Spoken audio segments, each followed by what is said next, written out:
Prime minister को इस्तीफ़ा मिलेगी? वो नहीं मिलेगी, क्योंकि उन्हें पता है अगर उसे दी तो फिर इमरान खान को भी देनी पड़ेगी। वो कहाँ गया वोट को इज्जत दो का बयानिया? कोकला छुपाती जुमेरात आई जे, जेड़ा आगे पीछे तक के दिशा मत आई जे। इसलिए इनमें से कोई भी आगे पीछे नहीं देख रहा। भुट्टो साहब ने आइन बनाया, उनके नवासे ने दफन कर दिया। केपी के वजीर आला के लिए भी कह रहे हैं कि अब घेरा तंग करने का सोच रहे हैं, गवर्नर राज का सोच रहे हैं। हर दौर का हाकिम ये समझता है कि बस मैं ही जालूम, मैं सब कुछ ले गए हूँ मेरे पास। मेरा ख्याल है कि हम आहिस्ता आहिस्ता जंगल से भी बदतरीन दौर की तरफ जा रहे हैं। दफाई मुआहदे हमारे नेबर के साथ हो रहे हैं, ये क्या? हाँ, बस साइयां किथे तो बधाइयां किथे। सुपर पावर इस टाइम अमरीका ही है, एक बदमाश जो है। बाकी सब बातें। अडियाला का बासी कब बाहर आएगा? उसे तो पिछले साल भी ऑफर थी, अब भी ऑफर है। वो उसने सिर्फ वो ऑफर कबूल नहीं करता बस। अभी भी ऑफर्स हैं आपको लगता है? एक तरफ तो वो उनको हमेशा ऑफर है उसे। वो आता है, वो इब्राहिम अकॉर्ड के खिलाफ खड़ा होता है तब उसकी जान खतरे में। इसराइल को ना मानने के खिलाफ खड़ा होता है तब जान उसके खतरे में है। मरियम नवाज पंजाब के लिए और वजीर आजम के लिए अगली उम्मीदवार हो सकती हैं। ये मुल्क मरियम का, सफदर का, बिलावल भुट्टो का, आसफा का मुल्क है। तो हम लोग सर, हम तो ऐसे शामिल वाजे हैं। हम तो वो कीड़े मकोड़े हैं जिनकी कब्रों के ऊपर ये पैर रख के इक्तिदार में जाते हैं। हम तो वो ईंधन है जिनको इस्तेमाल करके ये हरारत पाते हैं। हमारी क्या हैसियत औकात है। पाकिस्तान में दुनिया भर में देखने और सुनने वालों को हसाम राना का सलाम। नाज़रीन, 27वीं आइनी तरमीम जो है वो पास हो चुकी। उसके बाद आइनी अदालत भी बन गई और जजेस ने आज हलफ भी ले लिया। उसके बाद सुप्रीम कोर्ट के जो मोस्ट सीनियर जजेस हैं उनके इस्तीफे आना शुरू हो गए। आइए चलते हैं इंसार राना साहब के पास, पूछते हैं कि जहाँ एक तरफ कहा जाता है कि जमहूरियत जो है वो मजबूत हो रही है, वहीं दूसरी तरफ ये सीनियर मोस्ट सीनियर जो जजेस हैं ये इस्तीफे क्यों दे रहे हैं? अस्सलाम वालेकुम सर। जी वालेकुम सलाम। सर कैसे हैं आप? थैंक यू सर, सबसे पहले तो आइनी तरमीम पास हो गई है और जमहूरियत कहते हैं कि मजबूत हो रही है। आप क्या समझते हैं इसके बारे में? पता नहीं अब जमहूरियत उन्होंने किस चीज़ का नाम रखा हुआ है जो मजबूत हो रही है।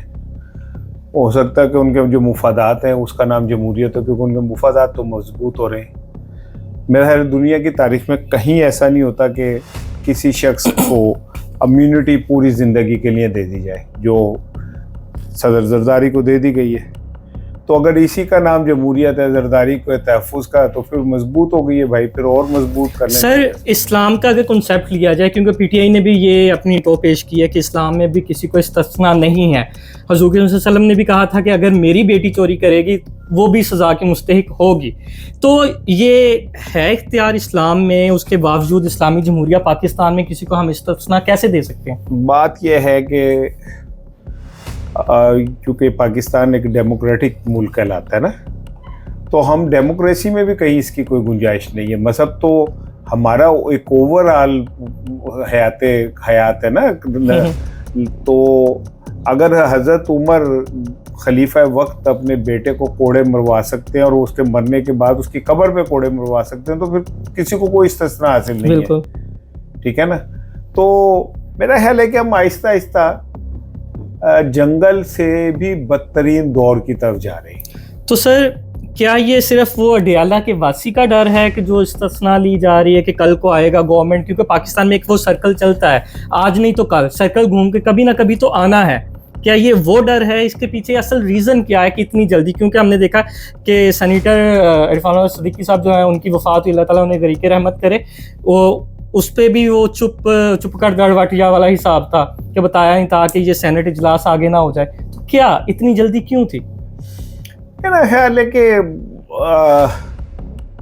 इसमें बहुत सारे और अवामिल भी हैं, खाली यही नहीं है, और भी बहुत सारी चीज़ें हैं जो कैमोफ्लाज हो गई हैं इन चीज़ों के पीछे।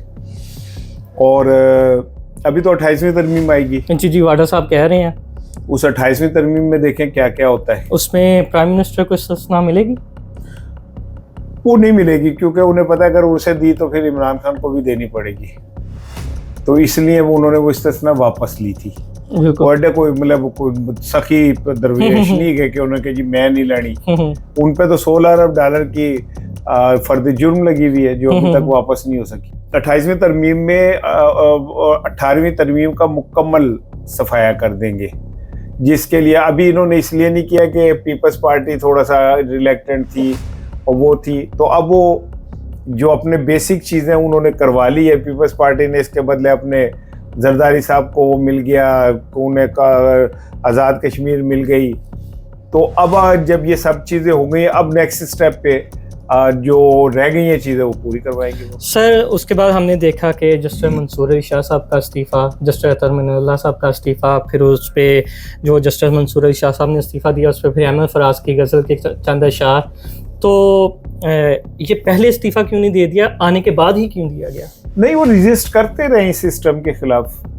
अब जब उन्होंने देखा कि अब ये आइन ही खत्म हो गया है 26वीं तरमीम के बाद, फिर अतर मिनल्ला साहब ने भी तो यही कहा ना कि अब आइन ही नहीं रहा। सर आइनी कोर्ट बन गई, बेंच से कोर्ट बन गई, जजेस अलाउट हो गए आज, ठीक है, हलफ बर्दारी भी हो गई। हाँ। अब जो सुप्रीम कोर्ट का बेसिक काम है वो क्या रह गया पीछे? वो जेब काटेगा उसका मुकदमा सुनेंगे, वो दीवार फांद के आ जाएगा उसका मुकदमा। सर उसमें भी तो एक जो है रियासत की तरफ से होगा ना, वो भी आइन में आएगा तो वो भी आइनी अदालत में चला जाएगा। एक्चुअली बस जस्टिस मंसूर, अतर मिनल्ला, आयशा मलिक, जस्टिस मुनीब, एजाजुल एहसन, इसहाक साहब, ये 5-7 जज हैं जो मजा किरकिरा करते हैं। इनको साइड पे लगाना है, इनके तबादले होने अभी, तबादलों पे बहुत सारे जजों ने इस्तीफे देने और फिर वो उसकी जगह अपने जज लगा लेंगे, तो ये मुल्क एक खास किस्म के उसमें चला जाएगा। तो सर वो जो जमहूरियत के लंबरदार थे और वोट को इज्जत दो के लंबरदार थे, हमने देखा कि वो भी मफरल पहन के आए, गाड़ी से उतरे और वो ढीले ढाले मुंह से वोट दे के चले गए। वो कहाँ गया वोट को इज्जत दो का बयानिया? वो मौलाना फजल रहमान की तकरीरें कहाँ गई? उन्होंने भी कोई रजिस्ट नहीं किया। क्या ये चल क्या रहा है? क्योंकि समझ नहीं ना आ रही अभी तक किसी को भी चल क्या रहा है। हम बचपन में आप लोग तो नहीं खेले, हम खेलते रहे कोकला छुपाती जुमेरात आई जे, जेड़ा आगे पीछे तक के दिशा मत आई जे। इसलिए इनमें से कोई भी आगे पीछे नहीं देख रहा, ठीक है ना। इन्हें सबको पता है कि अब हमारे साथ होनी क्या है और इन्हें सबको नजर आ रहा है। अब देखते हैं कि वो कोकला छुपाती जुमेरात कब से शुरू होती है, लेकिन ये तय है कि ये होनी है और बहुत जल्द होना है। तो सर जो 73 का आइन बनाने वाली पीपल्स पार्टी है वही ये खिलवाड़ क्यों कर रही है? भुट्टो साहब ने आइन बनाया, उनके नवासे ने दफन कर दिया, घर की चीज घर में ही रह गई। बाकी अवाम जावे वो क्या करे? वो जाए भाड़ में। भुट्टो साहब ने आइन बनाया, ज़ियाउल हक ने उन्हें फांसी दी और कल असेंबली में पहले ज़ियाउल हक का बेटा आके रूहानी बेटे से मिला, बिल्कुल, और फिर रूहानी बेटे के आगे आसफा ने मुंह आगे किया जिन्होंने रूहानी बेटे ने ऐसे किया, फिर उस रूहानी बेटे ने बिलावल भुट्टो से हाथ मिलाया, फिर उस रूहानी बेटे का भाई जो था उसने कहा मैं और बिलावल तो दोनों एक से ही हैं, ठीक है।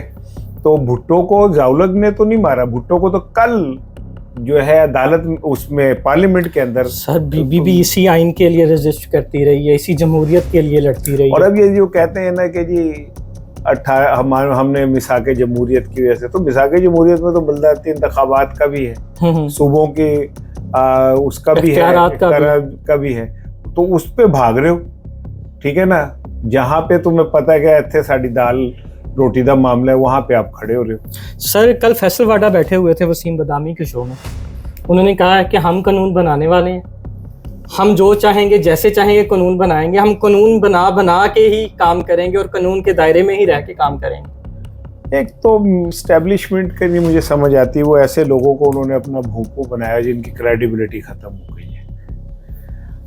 जब वावड़ा बोलता है तो सबको पता था कि वो किसकी जबान बोलता है। नहीं, वो तो खुद कहता है ना कि मैं उनका बंदा हूँ, वो तो अब अपने मुंह से कहता है, लेकिन ये फिर सारा जो पीछे से दिया जाता है, उनको सिलेबस याद करवा के भेजा जाता है, ये उधर से ही आ रहा है। जाहिर है उधर से आता है वो, और वो ही बोलते हैं मास्टर वाइज जो उनको बताया जाता है वही बात करते हैं, लेकिन उसकी क्रेडिबिलिटी कितनी है ये नहीं मुझे पता। सर केपी के वजीर आला के लिए भी कह रहे हैं कि अब घेरा तंग करने का सोच रहे हैं, गवर्नर राज का सोच रहे हैं। आप तो मैं आपका इससे पहले जो आपका चैनल था उस पर मैंने आपका व्लॉग भी सुना था, जब वो ISPR ने किया था तो आपका लुडियाँ डालने को दिल कर रहा था, भंगड़े डालने को, वो अभी भी कर रहा है कि नहीं?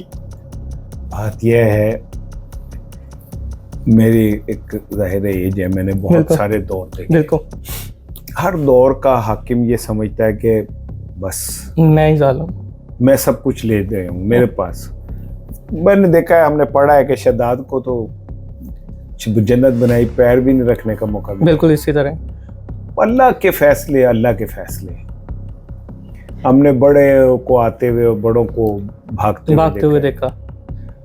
तो मुझे तो कोई वो नहीं लगता कि, मुझे ये पता है कि जो अल्लाह का स्क्रिप्ट है बस वही सब कुछ है। इंसान जो मर्जी, सामान 100 बरस का है, पल की खबर नहीं, ठीक है ना। आप जो मर्जी कर लें जी, मुझे इम्यूनिटी मिल गई, मुझे ये हो गया, जब अल्लाह ने जो फैसला करना है वही फिर होना है।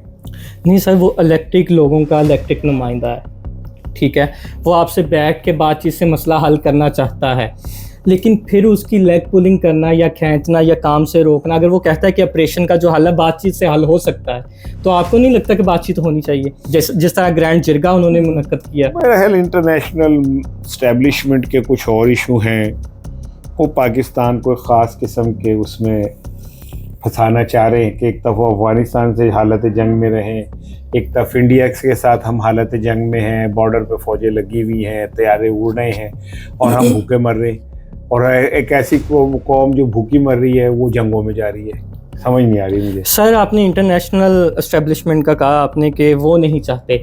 हमने सुना कि पिछले दिनों हमारे जो है आर्मी चीफ साहब जो हैं, फील्ड मार्शल साहब, उनकी तारीफ़ें हो रही थी, ट्रंप कर रहे थे, उनको बड़ा अच्छा बच्चा समझ रहे थे।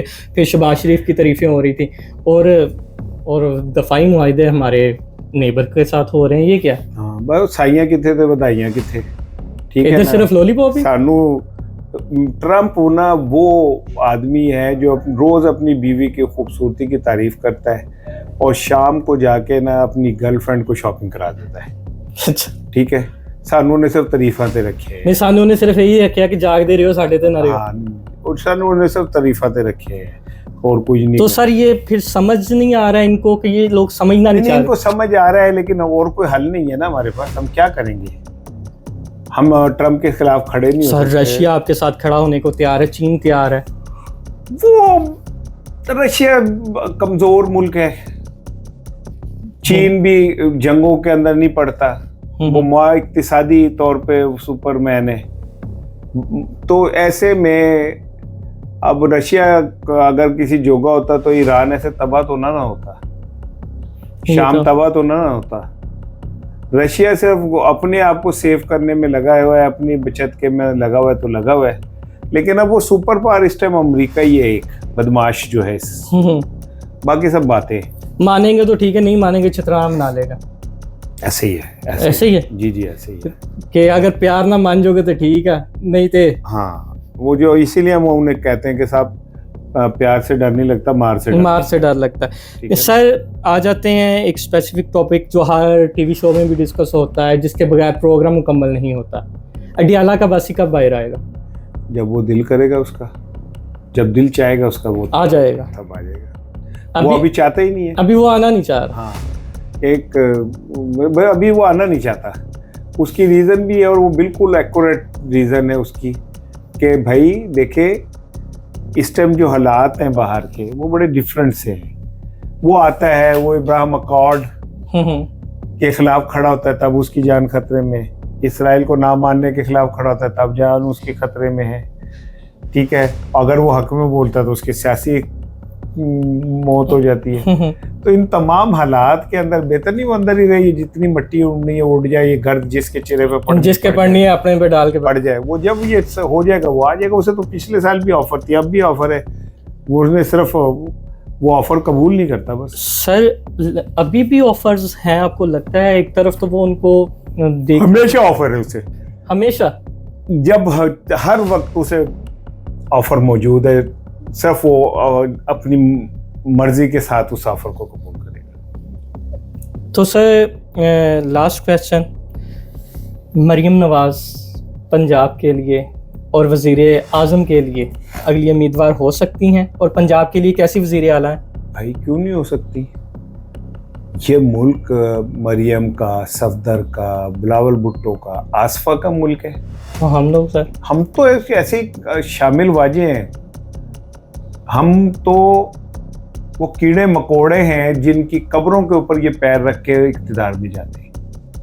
हम तो वो ईंधन है जिनको इस्तेमाल करके ये हरारत पाते हैं। हमारी क्या हैसियत औकात है?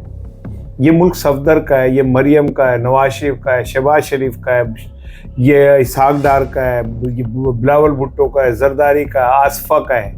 ये मुल्क इनका है, हमारा नहीं है। हम तो यहाँ पे किराएदार हैं, जिसके मालिक मकान किराया भी अपनी मर्जी का लेता है और जब चाहे हमें घर से निकाल भी सकता है। हम कुछ नहीं, हमारी क्या हैसियत है? सर तो फिर इसका मतलब है कि जो लोग इधर से माइग्रेट हो रहे हैं वो बहुत अच्छा कर रहे हैं। मुझे एक ना बाहर से क्या कहते हैं, किसी का 14 अगस्त पे मैसेज आया था, वो था तो उसने मजाक में किया, लेकिन उससे मैं सारी रात सोचता रहा और तकलीफ में रहा।